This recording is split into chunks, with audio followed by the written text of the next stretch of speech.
Bom, primeiramente, temos aqui o nosso form com os botões implementados, mas antes eu precisei criar a classe cliente com seus atributos, os seus métodos construtores parametrizados, seus getters e seus setters.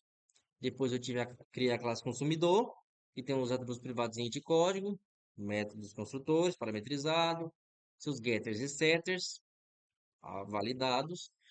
Depois eu posteriormente eu criei a classe conta, que tem os seus atributos os seus atributos privados e como atributo privado eu declarei já os objetos das classes consumidor e cliente, porque eles também serão atributos da classe conta. De resto, métodos construtores parametrizados, um sobrecarga de construtor e depois os getters e setters. Depois os métodos de comportamento da classe conta, como sendo registrar pagamento, verificar a situação e calcular a conta. O registrar pagamento ele vai ver se a data de pagamento se a data de pagamento é nula. Se ela for nulo, ela vai poder receber a data de pagamento. E o verificar a situação. Se a data de pagamento for nula, ele vai retornar, faça um pagamento, pagamento pendente. E se não, ele vai falar que o pagamento foi realizado no dia tal. E o calcular conta, que vai pegar um valor, vai iniciar como zero, ele vai pedir o tipo de consumidor, vai pegar o tipo de consumidor, e dependendo do tipo de consumidor, ele vai fazer a regra de negócio. Logo no faturamento, no botão de criar tipo de consumidor, eu fiz o seguinte. Primeiro, pedi um código e um tipo, que são os parâmetros do método construtor. E logo depois que eu pedi eles, eu já instanciei eles, eu peguei o objeto e já instanciei eles no meu método construtor, recebendo o código tipo. Depois eu peguei esse código e esse tipo e eu peguei os valores deles e já setei no arquivo classe, no classe consumidor. Depois eu adicionei dentro de uma lista, pois aqui eu estou trabalhando com array lists. Aqui depois do método construtor, eu adicionei uma lista para clientes, consumidores e contas, usando o array list. Eu fiz a mesma coisa para o cliente, basicamente a mesma coisa que eu fiz, mesma lógica que eu segui para o consumidor, eu segui para o cliente. Então, não tem muito o que explicar aqui. Agora, para criar conta, se o cliente, eu verifiquei que se o cliente e o consumidor forem nulos, ele retorna que eu tenho que criar um cliente e um consumidor primeiro, porque sem um cliente e um consumidor não tem como eu criar a conta. Aí depois, a mesma lógica dos dois. Um código, um mês, um ano, um vencimento, um consumo, porque esses são atributos da classe conta. Botei dentro eu peguei o objeto, conta, e já instanciei dentro do método consultor parametrizado. E já botei também os objetos, o objeto cliente com os valores de cliente e consumidor com os valores de consumidor, porque eles também são atributos da classe conta. Aí retornei conta criada com sucesso e adicionei esta conta com esses valores na lista contas. Depois, registrando o pagamento. Eu falei agora, eu criar o tipo de consumidor, o criar cliente e o criar conta de água.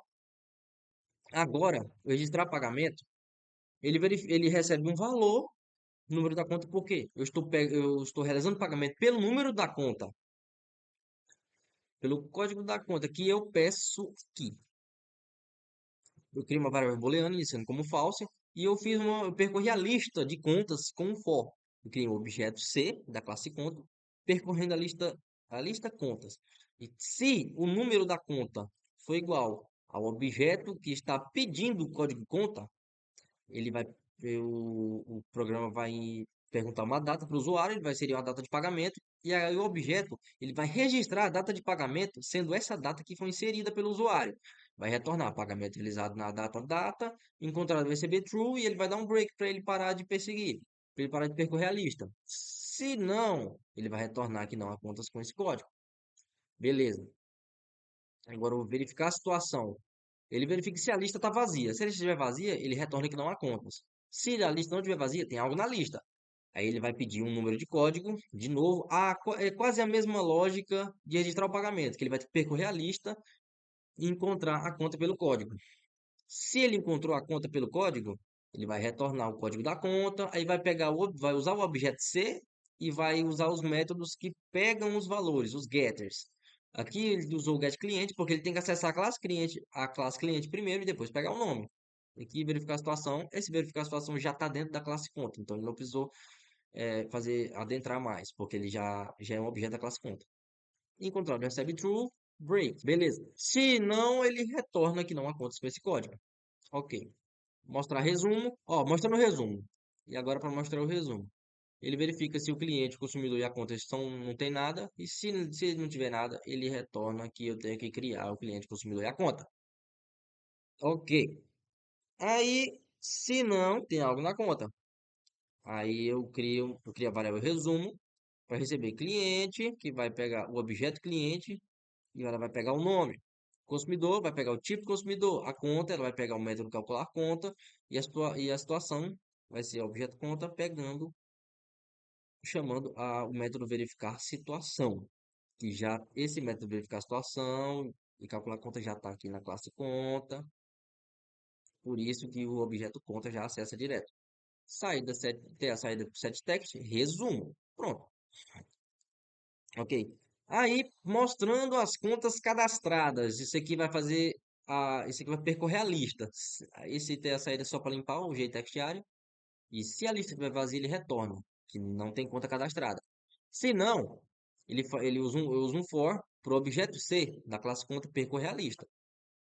Aí eu uso meu string de contas cadastradas que vai receber o tipo do consumidor e aqui eu vou usar o objeto C, que ele vai chamar os métodos responsáveis, objeto C, aí eu uso o objeto C, que vai chamar os métodos responsáveis. Get cliente, get nome, get consumidor, tipo consumidor. Ele fez dois aqui porque ele tem que acessar a classe consumidor e depois o método que está dentro da classe, calcular a conta e verificar a situação. Aí ele retorna contas cadastradas. Agora vamos fazer na prática. Informe o código do consumidor. Consumidor vai em 48. Residencial. Consumidor criado. Cliente 071. Gabriel. Criar conta de água. O cliente quer sucesso. 78. Mês de referência. Janeiro. Ano 2025. Data 22/01/2025. Consumo 60. Ok. Mostrar resumo. Tá aqui, ó. Verificar a situação. Pagamento pendente. Agora vamos criar outro consumidor. Ó, vamos ver. 55, código comercial. 1916. Inês, o nome. CPF, nome. Criar conta. 47. Mês de referência. ab- Abril. Ano 2025. Data de vencimento. 16/4/2025. Consumo de água. 500. Só para. Aí tá. Mostrar resumo. Ó, pagamento pendente. Aí mostra as contas cadastradas. Eu vou registrar pagamento. De qual conta? Da conta 78, que é a conta, a primeira conta. Data de pagamento, dia 30/1/2025. Pagamento processado, realizado com sucesso. Beleza, contas cadastradas, ó. Pagamento realizado. Vamos registrar o pagamento da conta 47. Data de pagamento vai ser dia 20/4/2025. Ó, separado. Então, armazenei os clientes na classe conta, respeitando os princípios do encapsulamento, de responsabilidade e todos os outros que foram pedidos. Então, eu acho que o código está bem estruturado, certo? Com cada classe tendo suas regras de negócio e cada classe sendo responsável pela manipulação dos dados que serão dos seus próprios dados. E é isso.